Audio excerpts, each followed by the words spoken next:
बहुत बहुत स्वागत है आपका पढ़ाई करो ऑनलाइन पर। आज की क्लास के माध्यम से देखेंगे। आज की क्लास में हम finally BA third semester geography यानी भूगोल के मैं इंपॉर्टेंट क्वेश्चन आंसर लेके आ चुका हूं। आपके 2024 के एग्जाम के लिए बहुत ही महत्वपूर्ण साबित होंगे। सारे के सारे प्रश्न इतने आपको कंपलसरी तैयार ही कर लेना है। प्रश्न ये प्रश्न बिल्कुल आपको अपने एग्जाम में देखने को मिलेगा। इससे बाहर एक भी प्रश्न आएगा नहीं इस बार, इस बात की मैं गारंटी देता हूँ। पूरा आपको वीडियो वॉच कर लेना है, बस यही से आप पूरा पेपर देने आप चले जाइएगा।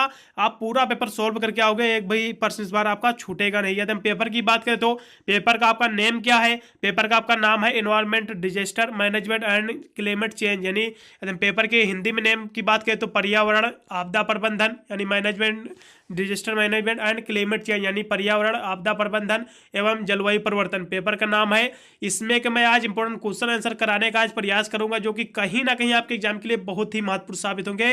पूरे के पूरे क्वेश्चन, इसलिए आपको पूरे क्वेश्चन आपको देख लेना है। उससे पहले जो विद्यार्थी चैनल पर फर्स्ट टाइम विजिट कर रहे हैं, वीडियो को लाइक करके चैनल को भी सब्सक्राइब करेंगे, क्योंकि मैं इस चैनल पर बीए बीएससी की ऑल सेमेस्टर के एग्जाम की तैयारी कराता हूं, जिसकी वजह से अपने एग्जाम में आप अच्छे मार्क्स ऑब्टेन कर सकते हैं। यहाँ से मैं आपको सभी प्रश्न उत्तर मैं आपको दिखा दे रहा हूँ। देखिए, ये सभी प्रश्न आपके बीए थर्ड सेमेस्टर आपके जियोग्राफी यानी भूगोल के आपके सभी इंपॉर्टेंट क्वेश्चन आंसर है।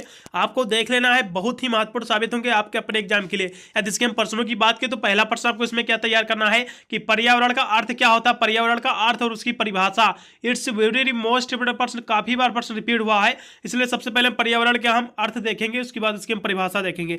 यदि इसके हम अर्थ की बात करें तो वे बाहरी यानी वे सभी बाहरी परिस्थिति एवं तथ्य जिसका संबंध मानव और उसके जीवन के क्रियाकलापों से है या फिर सम्मिलित रूप से ये जो है पर्यावरण कहलाता है। कहीं ना कहीं देखा जाए तो ये जो है पर्यावरण जो कहलाता है, ये सभी भी जो बाहरी परिस्थिति तंत्र है जिसमें आपके जीव जंतु मनुष्य रहता है, उसी का जो कहीं ना कहीं उसके जो क्रियाकलाप है ना रहन सहन का, वही आपका जो सम्मिलित इसका रूप है, वही आपका पर्यावरण कहलाता है। इतनी आपको डिफिनेशन आपको तैयार कर लेना है। फिर इसके यदि हम देखें, इसकी परिभाषा की यदि हम बात करें तो कहीं ना कहीं प्रश्न बहुत ही महत्वपूर्ण बन जाता है। परिभाषा भी इसकी आपको देख लेना है। यदि इसकी हम परिभाषा की बात करें तो फिटिंग के अनुसार इसकी हम परिभाषा देखेंगे कि जीवों के परिस्थितिकी कारकों का योग पर्यावरण है, अर्थात जीवन की परिस्थिति के समस्त तथा तथ्य मिलकर पर्यावरण कहलाते हैं। ये कहीं ना कहीं ये भी प्रश्न आपको देख लेना, बहुत ही महत्वपूर्ण प्रश्न है। या फिर टासले ने भी इसकी डिफिनेशन दी है कि प्रभावकारी दशाओं का वह संपूर्ण योग जिसमें जीव रहते हैं वातावरण कहलाता है। ठीक है, इतनी आपको देख लेना है, बहुत ही महत्वपूर्ण प्रश्न है। ये दोनों आपको देख लेना, पर्यावरण का अर्थ और परिभाषा। वीडियो को रोक के आपको तैयार कर लेना है, बहुत ही महत्वपूर्ण साबित होगा आपका अपने एग्जाम के लिए। फिर अगला क्वेश्चन में पढ़ेंगे, परिस्थिति तंत्र का अर्थ एवं परिभाषा क्या होता है, ये देखेंगे। यह प्रश्न काफी बार रिपीट हुआ है। परिस्थिति का पहले हम देखेंगे अर्थ क्या होता है। ठीक है, इसका अर्थ की हम बात करें, परिस्थिति जो है इसको इंग्लिश में इकोलॉजी कहते हैं। ठीक है, इकोलॉजी जो शब्द है ये यूनानी का शब्द है, ये जो है दो शब्दों से मिलकर बना हुआ है। यदि इसके हम शाब्दिक अर्थ की हम बात करें तो ये होता क्या है, यदि इसकी हम बात करें तो यहाँ से आपको डिफिनेशन तैयार कहाँ से करना है। हैकल ने इसकी डिफिनेशन दी हुई है कि परिस्थिति वातावरण और जीव समुदाय की इस पारस्परिक संबंधों के अध्ययन को हम क्या कहते हैं, परिस्थिति तंत्र या परिस्थिति कहते हैं। ठीक है, परिस्थिति वातावरण जो है ना, एटमॉस्फेयर है, एनवायरमेंट जो है, और जो जीव समुदाय की जो पारस्परिक संबंध है ना, इसके बीच में जो रिलेशन है, वही आपका जो परिस्थिति तंत्र कहलाता है। इतनी आपको डिफिनेशन पता होनी चाहिए बस। फिर अगला आपको देख लेना, परिस्थिति तंत्र से क्या अभिप्राय है, इसके बारे में देखेंगे।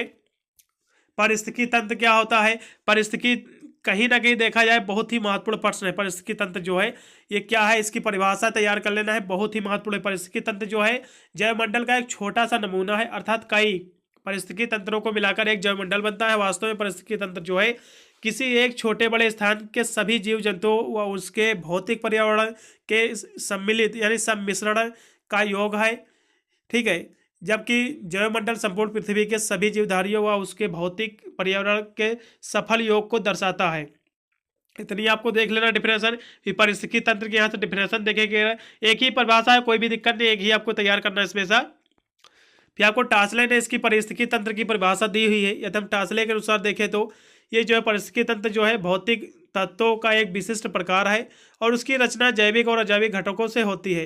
परिस्थिति तंत्र जो है इसके दो प्रमुख घटक है, एक जैविक है एक अजैविक है। बहुत ही महत्वपूर्ण प्रश्न के हिसाब से देखा जाए तो आपको देख लेना, एक बार वीडियो को रोक कर एक बार आपको अध्ययन कर लेना है। ठीक है, यदि इसकी बात करें तो यहाँ से और भी डिफिनेशन इसकी लिखी हुई है। कहीं ना कहीं देखा जाए प्रश्न काफ़ी महत्वपूर्ण बन जाता है परिस्थिति तंत्र जो है।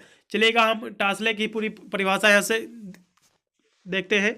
पारिस्थितिकी तंत्र जो है भौतिक तत्वों का एक विशिष्ट प्रकार है और उसकी रचना जैविक और अजैविक घटकों से होती है। यह अपेक्षाकृत स्थिर में होती है या फिर होता है।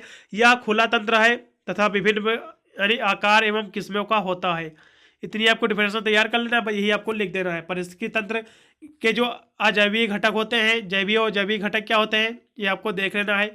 बहुत ही महत्वपूर्ण प्रश्न है, ठीक है, इसको छोड़ दीजिए। पारिस्थितिकी तंत्र के जो अजैविक घटक का उल्लेख करना है, इसका कोई भी ज़्यादा प्रश्न नहीं पूछा जाता। अभी आपको पारिस्थितिकी तंत्र का जो जैविक घटक है, जैविक और अजैविक घटक बहुत ही महत्वपूर्ण प्रश्न है। पहले हम जैविक घटक देखेंगे कि जैविक घटक होता क्या है। ये जैविक घटक जो होता है, ये जैविक घटक में समस्त जीवधारी को सम्मिलित किया जाता है और पारिस्थितिकी तंत्र में जंतु तथा पादप यानी समुदाय साथ साथ रहते हैं और जो किसी ना किसी प्रकार से ये पारस्परिक संबंध होते हैं। यहाँ से एक हिसाब से अगर देखा जाए तो आपके लिंडमैन ने इस संबंध में 1942 में अपनी संकल्पना प्रस्तुत करते हुए बताया है कि विभिन्न प्रकार के जीवों के पारस्परिक संबंध का आधार भोजन है और एक पारिस्थितिकी तंत्र के जैविक घटक तथा उसकी पोषण संरचना को दर्शाते हैं। और पोषण संबंधी की दृष्टि से जैविक जो घटकों को जो है 3 भागों में बांटा गया है जैविक घटकों को। अगर इसके घटकों की बात करें तो उत्पादन, उपभोक्ता और अपघटक, ठीक है, इन 3 जैविक घटक को जो है 3 वर्गों में या फिर इसको कह सकते हैं ना भागों में बांटा गया, ठीक है। इतने आपको डिफिनेशन देख लेना, एक बार बस पढ़ लेना, आप आसानी से लिख सकते हो, कोई भी दिक्कत नहीं होगी। फिर जो पारिस्थितिकी तंत्र के जो अजैविक घटक है इसको भी देखेंगे। आपका जैविक घटक हो गया, पहले भी अजैविक घटक देख लेना है, काफी बार प्रश्न रिपीट हुआ, बिल्कुल आपको पता होना चाहिए ये। यदि हम अजैविक घटक की हम बात करें तो पारिस्थितिकी तंत्र में पाए जाने वाले समस्त जैविक पदार्थ उसके अजैविक घटक कहलाते हैं। जो आपके पारिस्थितिकी तंत्र में जो पाए जाने वाले जो समस्त जो अजैविक जो पदार्थ होते हैं वही आपका अजैविक घटक कहलाते हैं। भाई इतनी आपको डिफिनेशन तैयार कर लेना, बहुत ही इजी डिफिनेशन है, बस कोई भी दिक्कत नहीं होगी, इतना आपको लिखना पड़ेगा। ये इस घटक को जो है 3 भागों में इसको भी बांटा गया है। कार्बनिक और जलवायु संबंधित कारक, इनको भी 3 भागों में बांटा गया है, घटकों में या फिर भागों में, ठीक है। फिर अगले क्वेश्चन में बढ़ेंगे, पर्यावरण प्रबंधन का अर्थ देखेंगे। पर्यावरण प्रबंधन की परिभाषा क्या होती है, बहुत ही महत्वपूर्ण प्रश्न बन जाता है। यदि इसकी बात करें तो पर्यावरण प्रबंधन क्या होता है, भूपटल पर यानी स्वास्थ्य जीवन की वृद्धि के लिए पर्यावरण यानी गुणवत्ता को कायम रखना ही पर्यावरण प्रबंधन कहलाता है। कहने का मतलब ये जो होता है पर्यावरण प्रबंधन क्या होता है, पर्यावरण की कहीं ना कहीं सुरक्षा की जाए इसके प्रति, ठीक है, इसकी देख रेख की जाए, यही आपका पर्यावरण प्रबंधन कहलाता है, ठीक है। इतनी आपको डिफिनेशन पता होनी चाहिए, कोई भी दिक्कत नहीं, बहुत ही ईजी प्रश्न है। फिर अगले इसी में हम देखेंगे जैव विविधता क्या होता है, बायोडाइवर्सिटी क्या होता है, बहुत ही महत्वपूर्ण प्रश्न बन जाता है आप लोगों के लिए, इसको भी देखेंगे हम। यदि हम जैव विविधता की बात करें तो किसी प्राकृतिक प्रदेश में पाई जाने वाली जंगली तथा पालतू जीव जंतुओं एवं पादपों की प्रजातियों की बहुलता को जैव विविधता कहते हैं। भाई इतनी डिफिनेशन तैयार कर लीजिए, बहुत ही इतना ही रहेगा, ठीक है, बहुत ही अच्छी डिफिनेशन है ये।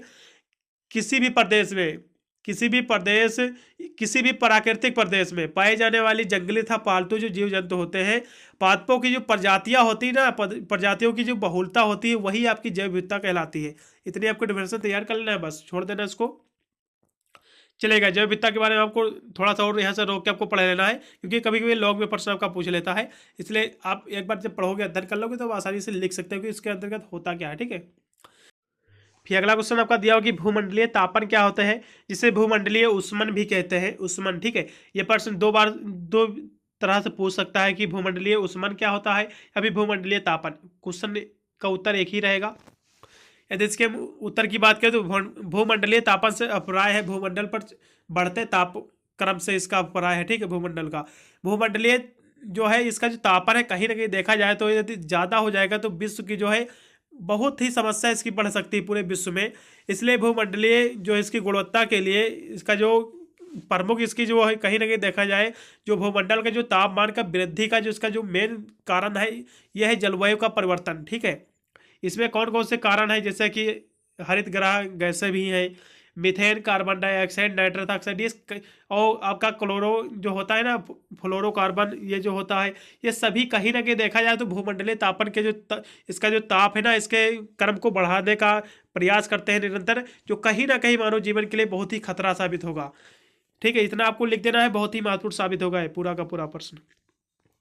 फिर मरुस्थलीकरण क्या होता है, देखिए मरुस्थलीकरण से मतलब होता है कोई मान लो आपकी खेती करने वाली उपजाऊ भूमि वह अचानक से कहीं ना कहीं देखा जाए तो उसमें अनाज ना पैदा हो, वह बंजर हो जाए, वही आपका मरुस्थलीकरण कहलाता है। ये अधिकतर देखने को मिलता है ये रेगिस्तान वगैरह में, ठीक है। तो इसके भी अर्थ की यहाँ से आंसर की बात करें तो मरुस्थलीकरण का अर्थ होता है उपजाऊ भूमि का मरुस्थलीकरण, यानी मरुस्थलीकरण का मतलब जहाँ खेती ना हो, जहाँ पेड़ पौधे ना उगे, भूमि में परिवर्तित हो जाना, यही आपका मरुस्थलीकरण कहलाता है, ठीक है।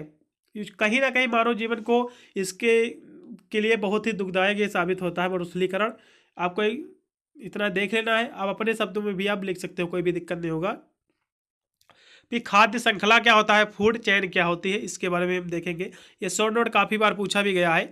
यदि हम खाद्य श्रृंखला की यदि हम बात करें तो खाद्य श्रृंखला जो होती है ये विभिन्न प्रकार के जीवधारियों का एक क्रम है जिसके द्वारा एक पारिस्थितिकी तंत्र में खाद्य ऊर्जा का प्रवाह होता है। पारिस्थितिकी तंत्र में खाद्य श्रृंखला का विचार आपका लिंडमन ने सन 1942 में प्रस्तुत किया था कि हरे पेड़ पौधे संश्लेषण की यानी प्रकाश संश्लेषण की सहायता से भोजन का निर्माण करते हैं, जिसका उपयोग प्राथमिक उपभोक्ता तथा शाकाहारी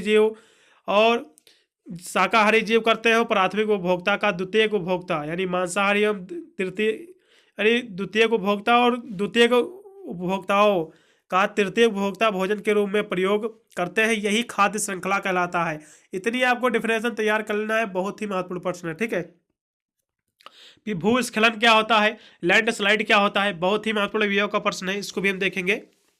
यदि हम भूस्खलन की बात करें तो भूस्खलन जो है भूवैज्ञानिक घटना है, ठीक है। धरातलीय हलचलों जैसे कि पत्थर का खिसकना, पत्थर का गिरना या फिर पथरीली मिट्टी का बहाव जैसे, ये सभी जो है भूस्खलन कहलाते हैं। यानी पृथ्वी का थोड़ा सा खिसक जाना, कहना तो जो दरार पड़ जाती है ना बीच में, या फिर पत्थर का ऊपर से खिसक जाना, ये सब खिसकना ही आपका जो है भूस्खलन कहलाता है। जैसे कि दरार पड़ जाती है ना जो जमीन का, या फिर कह सकते बैठ जाती है थोड़ा ना नीचे, यही आपका भूस्खलन कहलाती है। आपको देख लेना एक बार। यदि इसके पूरे अर्थ की बात करें तो उत्तर की, तो भूस्खलन जो है कई प्रकार के हो सकते हैं। इसमें जैसे चट्टान के छोटे छोटे पत्थरों को गिरने से लेकर बहुत मात्रा से चट्टान के टुकड़े को और मिट्टी का बहाव शामिल हो सकता है, मिट्टी का बहाव भी इसमें शामिल है, तथा इसका जो विस्तार कई किलोमीटर की दूरी तक भी हो सकता है। और मानव गतिविधियाँ जैसे कि पेड़ों और वनस्पतियों को हटाने, सड़क किनारे खड़ी चट्टान के काटने या फिर पानी के पाइपों में रिसाव या पहाड़ी क्षेत्रों में निर्वनीकरण तथा भारी बारिश में से भी भूस्खलन हो सकता है, ठीक है। ये सभी इसके कारण कहीं ना कहीं देखा जाए तो। हरित प्रभाव क्या होता है, ग्रीन हाउस इफेक्ट क्या होता है, इसको भी हम देखेंगे। यदि हम ग्रीन यानी हरित ग्रह यदि हम प्रभाव की बात करें तो ग्रीन हाउस प्रभाव से अभिप्राय होता है कि वायु में कार्बन डाइऑक्साइड तथा अन्य गैसें की मात्रा में वृद्धि के कारण तापमान में होने वाली वृद्धि से है।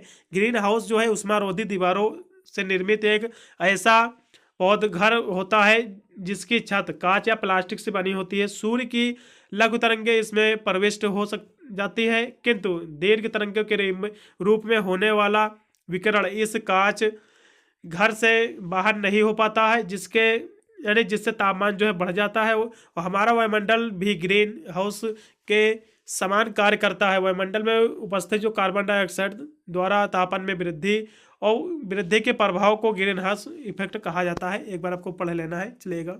देखते हैं अगले प्रश्न को हम। ई वेस्ट क्या होता है, ई वेस्ट के बारे में देख लेंगे। ई वेस्ट जो होता है बेकार या पुरानी जो शैलें होती हैं, शैलों के इलेक्ट्रॉनिक उपकरण जैसे नगरीय अपशिष्ट का बड़ा भाग, इन्हें ई वेस्ट कहते हैं। इतनी आपको डिफिनेशन तैयार कर लेना है, बस छोड़ देना है एक बार। फिर मृदा अपरदन क्या होता है, काफ़ी बार प्रश्न रिपीट हुआ है, महत्वपूर्ण प्रश्न है। मृदा अपरदन जो होता है पृथ्वी की शक्तियों द्वारा मृदा का इतनी तेजी से निष्कासित किया जाना कि विभिन्न मृदा यानी रचने वाली प्रतिक्रिया उसके पूर्ति न करे, मृदा अपरदन कहलाता है। इतनी आपको डिफिनेशन तैयार कर लेना है बस। फिर या फिर दूसरे शब्दों में भी कह सकते हैं कि मृदा अपरदन से तात्पर्य होता है जल एवं वायु द्वारा मृदा के विनाश या फिर क्षय के द्वारा होता है। इतनी आपको डिफिनेशन तैयार कर लेना है, बहुत ही महत्वपूर्ण प्रश्न होगा आपके लिए, लोगों के लिए। चलेगा, इसको छोड़ते हैं। ठोस अपशिष्ट क्या होता है, ठोस अपशिष्ट की हम बात करेंगे। यहाँ से इसकी डिफिनेशन देखेंगे। किसी भी सतह पर यानी किसी भी सतह का ठोस पदार्थ जो लंबे समय तक उपयोगी ना होने के कारण छोड़ दिया गया हो, साथ ही जैविक या अजैविक रूप से हो, ठोस अपशिष्ट कहलाता है। इतनी डिफिनेशन तैयार कर लेना है बस। फिर अगले क्वेश्चन से बढ़ेंगे कि वायु प्रदूषण से क्या समझते हैं। जैसा कि सभी को पता होगा कि वायु प्रदूषण क्या होता है, ठीक है। ये बहुत ही महत्वपूर्ण प्रश्न बन जाता है आप लोगों के लिए। वायु प्रदूषण जो होता है इसका जो कारण जैसे कि यातायात है, कहीं ना कहीं गाड़ियों से निकलने वाला धुआं भी इसका एक प्रमुख कारण बन गया है। फैक्ट्रियों से निकलने वाला धुआं, ये सब कहीं ना कहीं देखा जाए वायु प्रदूषण का ही कारण है।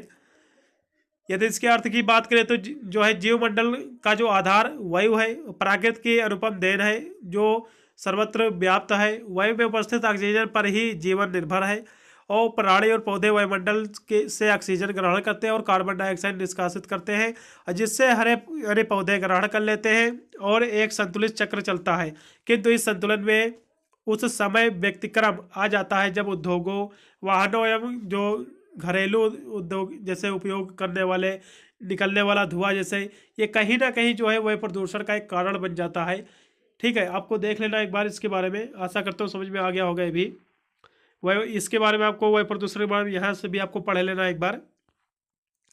फिर वायु प्रदूषण के कारण क्या है प्रमुख, ये भी आपको देख लेना है। वायु प्रदूषण के कारण है जैसे जो उद्योग होते हैं इससे निकलने वाला विषैला पदार्थ एवं गैसें भी है। वाहन के प्रयोग से जो इसका धुआं निकलता है ये भी कहीं ना कहीं इसका कारण है। ठीक है, ये वायु प्रदूषण का। नगरों एवं जनसंख्या का अधिक जमाव भी इसका कारण है। वनों का निरंतर विनाश जो है, उनको जो कटाई हो रही है ये भी इसका कारण है। ये सभी इसके कारण ही है। आशा करते हुए कारण तो कंपलसरी सभी को पता ही होगा, आसानी से लिख सकते हो। लॉग में पूछेगा तो आपको हेडिंग छोड़ छोड़ कर उसके अंतर्गत आपको लिखना भी पड़ेगा। ठीक है, फिर जल प्रदूषण क्या होता है इसके बारे में हम देखेंगे कि जल प्रदूषण क्या होता है। यदि हम जल प्रदूषण की बात करें तो जल प्रदूषण जो होता है, जल के प्रदूषक का इतनी मात्रा में समावेश कि वह जल की सहनशील क्षमता से अधिक हो जाए और प्राणी मात्र के लिए हानिकारक हो जाए, उसे जल प्रदूषण कहते हैं। ये जो जल प्रदूषण को कहीं ना कहीं बढ़ावा देने वाली जो कंपनियों से निकलने वाले जो अपशिष्ट पदार्थ होता है ना, अब तो सभी अधिकतर जो है नदी में ही जाता है, इसी से जो है जल प्रदूषण ज़्यादा मात्रा में होता है। नाली वगैरह हो गए, सभी इसका कारण ही है कहीं ना कहीं। ये सभी से महामारी भी कहीं ना कहीं पनपने लगती है। ये बहुत ही देखा जाए काफ़ी प्रश्न रिपीट भी हुआ प्रश्न, एक बार आपको देख लेना है। ठीक है, यदि हम विश्व स्वास्थ्य संगठन के अनुसार यदि हम इसकी डिफिनेशन देखें तो जब प्राकृतिक या फिर अन्य स्रोतों से बाहर यानी बाह्य पदार्थ जल में मिल जाते हैं जिसका दुष्प्रभाव जीवन यानी जीवों के स्वास्थ्य पर पड़ता है। जीव यानी मनुष्य सभी पर, जीव जंतुओं मनुष्य पर सभी पर पड़ता है और जल में विषाक्तता आ जाती है। जल के समान ऑक्सीजन स्तर में गिरावट आती है और जनजातीय महामारियाँ होती है फैलती है तथा अन्य दुष्प्रभाव जो है पड़ते हैं, उसे जल प्रदूषण कहते हैं। इतनी आपको डिफिनेशन देख लेना है। बहुत सारी डिफिनेशन ऐसे दी हुई है। अभी अमेरिकी जन स्वास्थ्य सेवा ने भी इसकी डिफिनेशन दी हुई है कि जल में किसी भी प्रकार के अवांछित पदार्थ की उपस्थिति जिसके कारण जल विशेषताओं में कमी होकर घातक प्रभाव या फिर जल की उपयोगिता में कमी आती है तो उसे जल प्रदूषण कहते हैं। बहुत ही इजी डिफिनेशन है, कोई आपको तैयार कर लेना है एक डिफिनेशन। पारिस्थितिकी पिरामिड क्या होता है इसको एक बार पढ़ लेना है। ठीक है, पारिस्थितिकी पिरामिड जो होता है, पारिस्थितिकी तंत्र में उपस्थित जो पादपों एवं उपभोक्ताओं को उनकी संख्या यानी जैव भार तथा ऊर्जा के आधार पर कर्मण पर जो व्यवस्थित किया जाए तो उसे पिरामिड की आकृति बनती है। इतनी ही आपको तैयार कर लेना है। और इसी जो पारिस्थितिकी पिरामिड कहते हैं, जो आकृति इसकी बनती है वही आपकी पारिस्थितिकी पिरामिड कहलाती है। अगला क्वेश्चन आपका दिया हुआ है, सतत विकास क्या होता है, प्रश्न काफी बार रिपीट हुआ है। डेवलपमेंट आपका सस्टेनेबल क्या होता है, सतत विकास क्या होता है, इसकी डिफिनेशन देखेंगे। सतत विकास की हम बात करें तो भावी पीढ़ियों की आवश्यकताओं को पूर्ण करने के लिए क्षमता में ह्रास किए बिना यानी वर्तमान पीढ़ी की आवश्यकताओं को पूर्ति की संपोषित विकास ही आपका सतत विकास कहलाता है। इतनी डिफिनेशन तैयार कर लेना है बस। ये शॉर्ट में प्रश्न पूछेगा। ग्लोबल वार्मिंग क्या होता है इसके बारे में हमको देख लेना है। कहीं ना कहीं देखा जाए प्रश्न काफ़ी बार रिपीट हुआ है।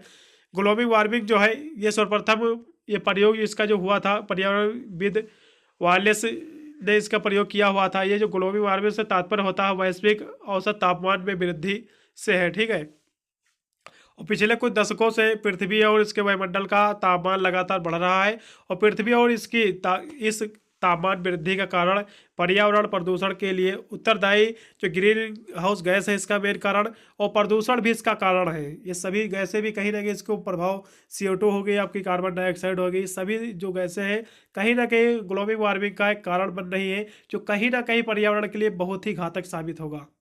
आपको देख लेना एक बार इसको। ओजोन क्षरण क्या होता है? ओजोन क्षरण की हम बात करें तो ये भी प्रश्न काफ़ी बार रिपीट हुआ है, इसको भी देख लेंगे।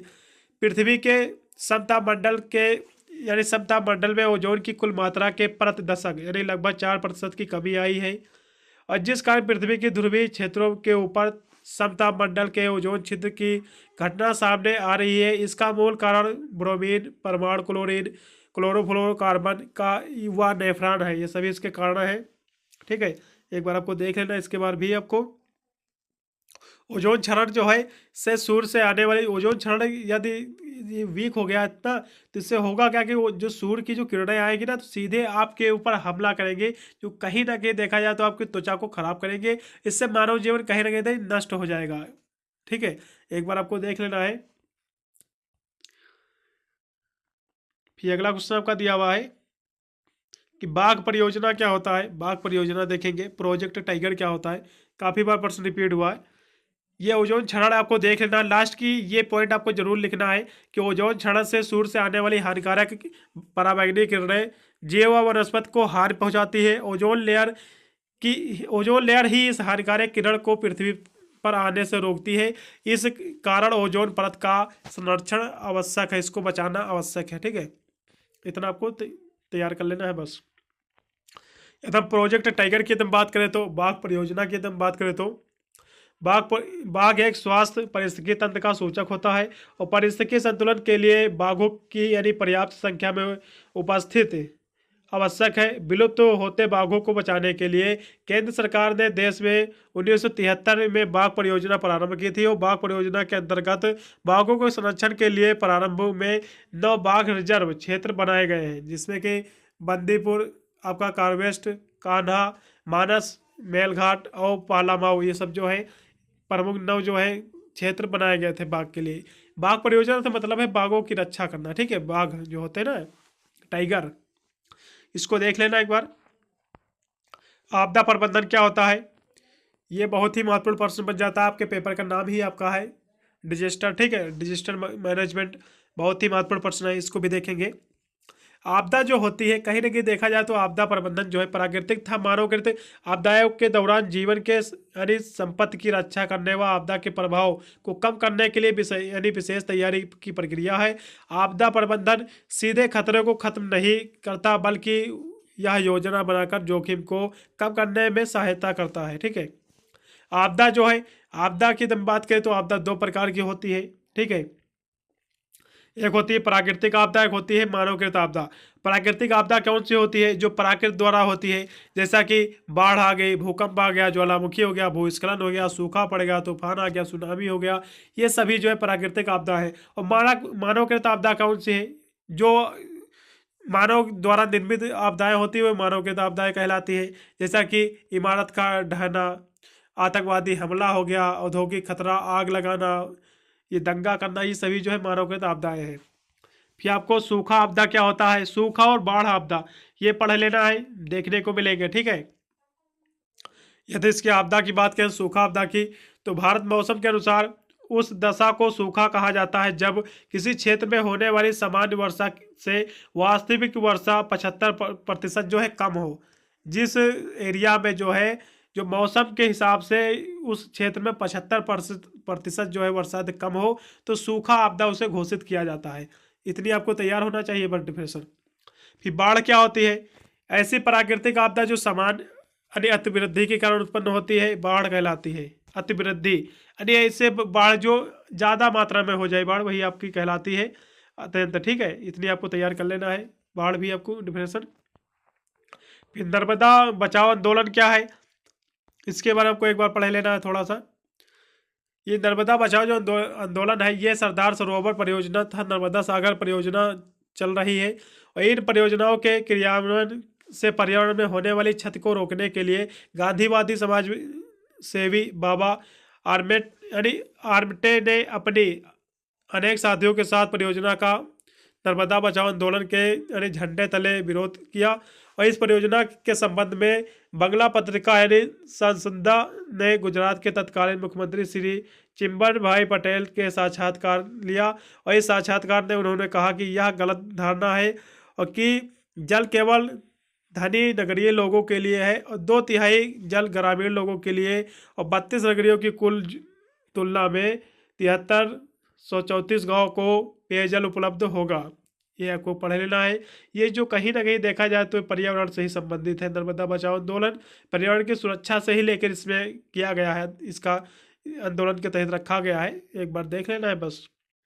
फिर लास्ट में क्वेश्चन और आपका है, सुनामी क्या होता है, इसको एक बार देख लेना है शॉर्ट नोट में।